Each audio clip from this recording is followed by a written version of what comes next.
To much of the world, Australia is a sun-baked utopia where the biggest daily stress is keeping sand out of your car. But for the 26 million people who live here, the reality of the lucky country is a high-pressure environment defined by hidden demands. It is easy to look at the gleaming white sails of the Sydney Opera House and assume the daily lifestyle matches the postcard. However, accessing that quality of life comes with an invisible premium. It requires navigating a web of economic inflation, rigid cultural codes, and severe environmental boundaries. Living down under means participating in a high-stakes ecosystem. Residents receive world-class social benefits, but those perks are balanced by extreme, unspoken costs. This chart compares Australia's minimum wage, roughly $16.70 an hour when adjusted for purchasing power parity, against the reality of local expenses. Purchasing power parity is a metric comparing what a currency can actually buy locally. In Australia, the sunshine tax makes daily essentials among the world's most expensive. This pressure hits hardest in housing. By late 2025, the rental vacancy rate fell near 1%, pushing median rents above $650. To even apply for these scarce properties, prospective tenants must pass a 100-point identification check. An Australian passport provides 70 points toward that total, but applicants must still supply a mountain of bank statements and references just to be considered by a landlord. Despite these high costs, the dwellings themselves are often poorly insulated. Systemic construction issues mean that during the winter, many Australian homes are colder inside than the street outside. This intense competition for space and commerce is a historical constant. Major hubs like Melbourne have long been defined by dense urban corridors, where economic survival is a primary focus.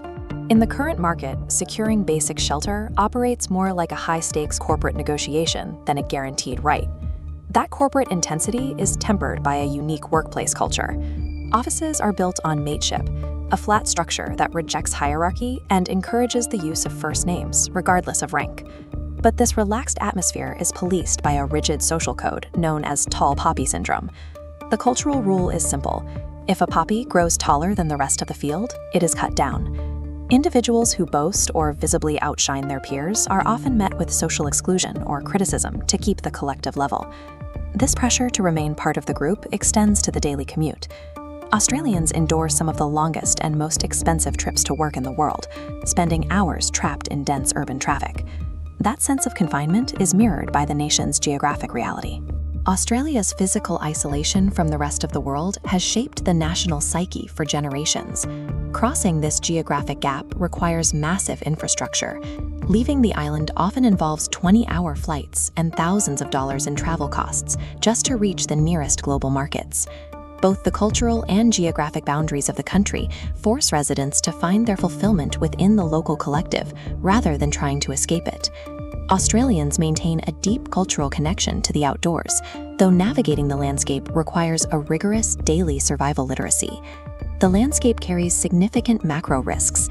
Catastrophic bushfires and extreme levels of UV radiation are recurring threats that residents must monitor year-round. Even domestic spaces require vigilance.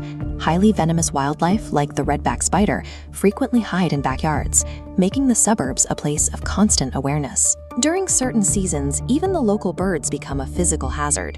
Territorial magpies routinely dive-bomb pedestrians and cyclists, disrupting daily activities in the suburbs. Despite these environmental hazards and high economic costs, the society is anchored by a world-class social safety net. Universal healthcare and high societal stability provide a level of security that offsets the daily pressures. The Australian experience is defined by this trade-off. The physical risks and high economic costs of the continent are the price paid for a system that guarantees one of the highest social floors in the world.